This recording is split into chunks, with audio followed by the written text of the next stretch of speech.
Magandang araw at magandang buhay, lalong-lalo na sa ating mga minamahal na mga SSS pensioners.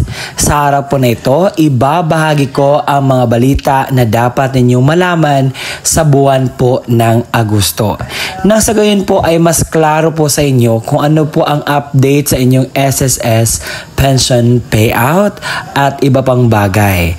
At kung gusto niyong malaman kung ano bang ang update sa inyong pension increase, ay atin ding tatalakayin lahat-lahat nang sa gayon po ay meron kayong idea, meron kayong latest na update patungkol po dito.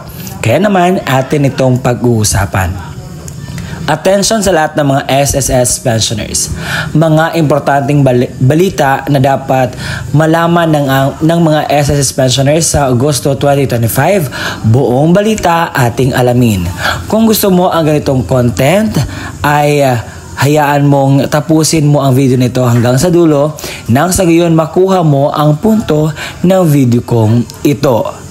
At kung nais mo ang mga content na ganito na pinag-uusapan natin ang payout ng ating mga senior citizens, ang update ng ating mga senior citizens at iba pang mga bagay na dapat malaman ng ating mga senior citizens, ay naku po, all in po ito sa akin.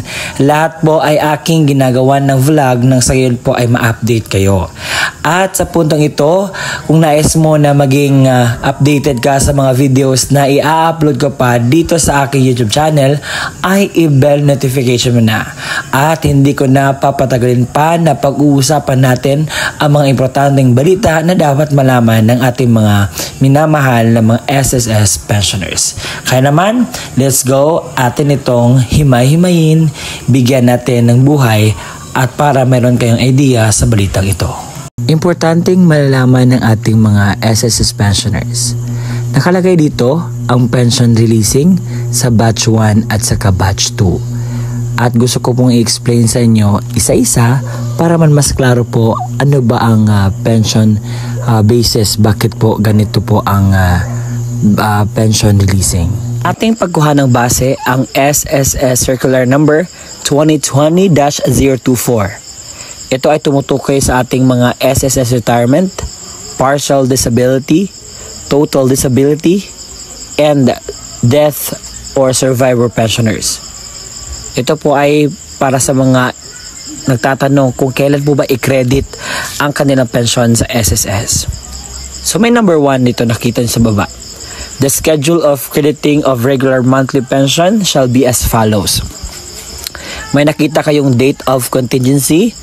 Kung ikaw ay may date of contingency na 1st to 15th day of the month, ikaw po ay first batch at makikredit po ang iyong pension sa unang araw ng buwan. At kung ikaw naman ay may date of contingency na 16 to the last day of the month, ikaw po ay second batch at makukuha niyo po ang iyong pension sa 16th day of the month. But meron po siyang exemptions. Sabi dito, if the credit date falls on a Saturday, Sunday, or holiday, the pension shall be credited on the last working day before Saturday, Sunday, or holiday. Ngayon, titingnan natin ang kalendaryo ng Agosto. So dito natin malalaman kung ano yung crediting schedule. Sa unang araw ng Agosto, hindi po siya holiday. Ito po ay regular day. Sa araw po na ito, mahuhulog po ang pensyon ng ating mga minamahal na mga senior citizens. At sa second batch naman po ay sa 16 ang schedule sa second batch, pero maa-advance ito dahil ang 16 ay Sabado. Dahil ito lamang po yung exemption na ating binasa kanina na kapag ang crediting schedule ay ma-fall sa Sunday, Saturday at saka holiday, ma-move po ito ng regular days. And ang last working days po sa second batch is 15 at dyan po na araw ay ma-expect niyo mahuhulog po ang inyong pong pension payout. Sa mga nagtatanong kung meron na bang second tranche 1K pension increase sa mga SSS pensioners, ang sagot po ay wala po. Dahil ang mga nakita nyo pong mga vlogs na nagsasabing meron na pong second tranche ay panloloko lamang po. Ang katotohanan po ay hindi po maibigay ngayong taon ang second tranche na pension increase sa ating mga senior citizens na pensioner sa SSS. Ngayon, pag-uusapan natin ang mangyayaring AKOP compliance. Ang Annual Confirmation of Pensioners Program ay nagre-refer sa pag-report ng mga pensioners sa SSS sa taong-taong basis para ma-ensure po ang pagpatuloy na kanila tinatanggap na pensyon. Subject to their continuing eligibility to the said benefit in accordance po yan sa Republic Act 11199 or the Social Security Act of 2018. So ito po yung mga tao or mga senior citizens na dapat magpa-akop sa SSS. Una, mga retirement pensioners residing in the Philippines who are 8 years old and above starting March 2024. B. Retirement pensioners residing abroad. C. Total disability pensioners. D.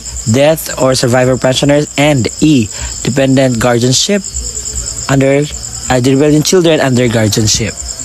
Kapag hindi ka po makakomply ng inyong AKOP sa SSS, ang mangyayari po ay ito. Failure to comply with AKOP on the right schedule will result in the suspension of the monthly pension. It will be automatically suspended 1 month after the month of birth of the pensioners or the deceased member. Automatic cancellation of the pensioners after 2 years from the month of suspension. Ito po yung example. For example, sa Mayo, mag-end na ang May. So, ang SSS ay nag-post, sabi na dito, mga SSS pensioners, nakapag-akop na ba kayo? Kung ikaw ay pensioner or survivor ng namatay na miyembro na ipinanganak sa buwan ng Mayo or Hunyo, may panahon ka pa para mag-comply ng iyong akop bago matapos ang buwan. Palagi po itong pinopost ng ating SSS na page dahil gusto nila na lahat po ng mga senior citizens na pensioners sa SSS ay makakatanggap po ng pensyon. Kaya naman, palagi nilang pinopost ang pagpaakop talaga. Sana nasagutan ko po ng tama ang iyong katanungan, Tatay Rodolfo. At kasi meron siyang concern. Sabi niya dito, nagpunta ako noong June 10, hindi alam ng babae gagawin, nakausap ko sa SSS Robinson Fairview para sa mag-akop total disability po ako, ayoko ko pumuputol ang pension ko. Kahapon na po pumunta ako doon, 60 years old. At yun po ang kumpletong detalye na dapat niyo pong malaman patungkol po sa akop. Yun ho ang importanteng balita na dapat ninyong malaman patungkol po sa darating na Agosto 2025. Tatlong mahalagang at importanteng araw po. Una, sa August 1 sa batch 1. Pangalawa, sa August 15 sa batch 2 na pension release. At pangatlo, sa August 30, 2025. Po iyong kalimutan. Lalo-lalo na sa pagpaakop. Dahil marami pong nagchat-chat sa akin or nagko-comment na hindi na daw sila nakatanggap ng pensyon sa nakaraang buwan. Ano ba ang nagkulang? Ang kulang po ay pagpaakop. Dahil kinakailangan po tayo magpaakop and attention lang po.